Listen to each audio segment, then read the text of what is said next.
સવારે મમ્મી આવી રહ્યા રેસ્ટોરન્ટ કરતી તો મારે એમને લેવા જવા હતા એટલે લેવા ગઈ. રિટર્ન આવતી વખતે મને મન થયું હતું કેક ખાવાનું, તો મમ્મી કે ચલો લઈ લઈએ. પછી મમ્મીએ ઘરે આવીને મસ્ત જમવાનું બનાવ્યું. જમ્યા પછી મેન મમ્મીએ મસ્ત એવી કેક ખાઈ લીધી અને પછી મમ્મી રેડી થઈ ગયા હતા કીટી પાર્ટીમાં જવા માટે થઈને. ઉતાવળ જોવો એમની. અને આંટીએ એટલું મસ્ત ડેકોરેશન કર્યું હતું આખું ઘરનું અને બધા બહુ દિવસે મમ્મીને મળ્યા એટલે ખુશ થઈ ગયા હતા. પછી અમે લોકો મસ્ત નાસ્તો કરતાં કરતાં હાઉઝી રમી અને એટલું મસ્ત બનાવ્યું હતું આંટીએ, બધું જ અલગ અલગ વેરાયટી. પછી અમે ગેમ રમ્યા 1 મિનિટ ગેમ અને આખા વર્ષમાં પહેલી વાર આજે હું ગેમ જીતી.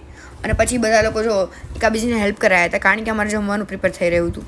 આજનું મેનુ હતું સેવ કુરમા, દિલ્હી ચાટ, પછી મકાઈ અને પાલકની પૂરી, સબ્જી અને મિક્સ ભજીયા. બહુ મજા આવી ગઈ આંટીને, તેને બહુ એન્જોય કર્યું. ઘરે આવીને મમ્મીએ મારી ફેવરેટ વસ્તુ બનાવી હતી મેથીના લાડવા. મને બહુ જ ભાવે, મારાથી રહેવાતું નહોતું. મમ્મી ત્યાં કરી રહ્યા હતા અને મેં ખાવાનું ચાલુ કરી દીધું હતું. તમને ભાવે કે નહીં? રાત્રે મને મમ્મીને બહુ ઈચ્છા નથી જમવાની એટલે વયા ગયા અમે બહાર મંચુરિયન ખાવા માટે. એ ખાઈને પછી એમ થયું કે સોડા પીએ પણ લાઇટ નથી એટલે ના પીવાય. આ જો મારી કાલે એનસેમ એક્ઝામ છે ને હું આખા દિવસમાં આ બધી વસ્તુ કરી રહી છું. પછી ફાઇનલી ઘરે જઈને વાંચવા બેઠી.